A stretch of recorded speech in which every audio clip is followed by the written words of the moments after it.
Je vais m'intéresser aujourd'hui à la façon que nous avons pour trouver la position de deux courbes en le prouvant par des égalités ou des inégalités, des inéquations plus exactement.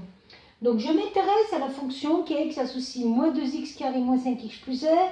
Cette fonction a une courbe qui aura la forme d'une parabole. Je m'intéresse à la fonction affine qui est x associe 2x moins 3. Cette fonction aura une courbe qui sera représentée par une droite. Et moi, ce qui m'intéresserait, c'est quelle est la position de ces deux courbes, c'est-à-dire la courbe de f et la courbe de g, à quel moment l'une est au-dessus de l'autre. Donc graphiquement, on voit que si je me place au niveau de cet intervalle-là, la courbe de f est en dessous de la courbe de g. Ce qui est la même chose lorsque je me place sur cet intervalle-là. La courbe de f en bleu est en dessous de la courbe de g. Par contre, si je me place sur cet intervalle-là, on voit bien que la courbe de f en bleu est au-dessus de la courbe de g. Nous, on va le démontrer. La méthode est toujours la même. Il faut étudier le signe de la différence. Donc, là, je vais m'occuper déjà de faire la différence et d'étudier son signe. Donc, f de x moins g de x. Ça donne donc moins 2x au carré, moins 5x plus 1, moins 2x plus 3.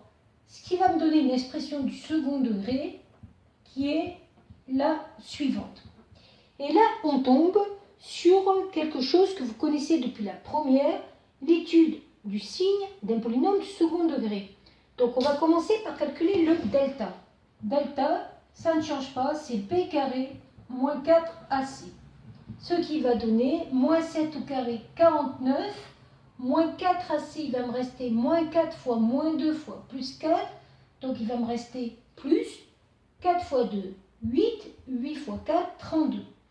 Ce qui me donne 4, 5, 6, 7, 81 pour le delta. Ça tombe bien, c'est un carré parfait, c'est 9 au carré. On a donc deux racines, x1 qui est égal à moins b, moins racine de delta, c'est-à-dire 9, sur 2a moins 4.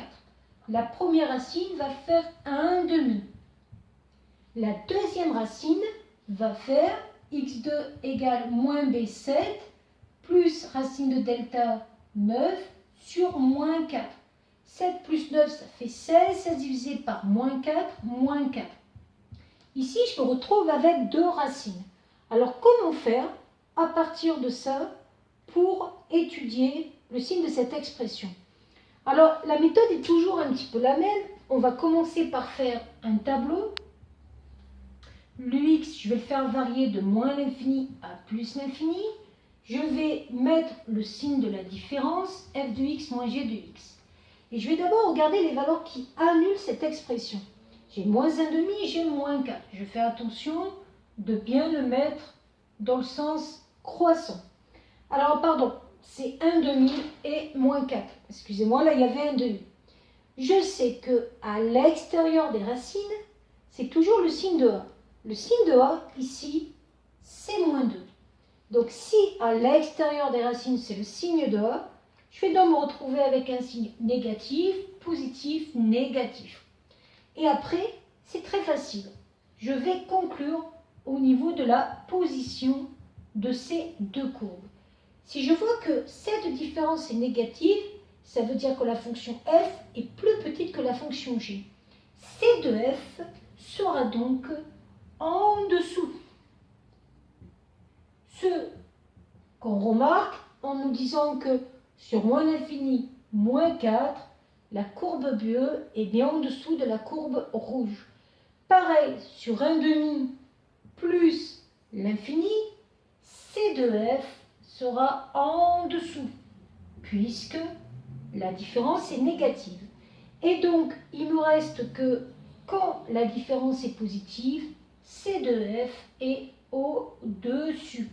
Ce que vous pouvez de toute façon visualiser en vous plaçant graphiquement au point d'intersection et la position de la courbe entre ces points d'intersection vérifie bien C de f au-dessus. Voilà.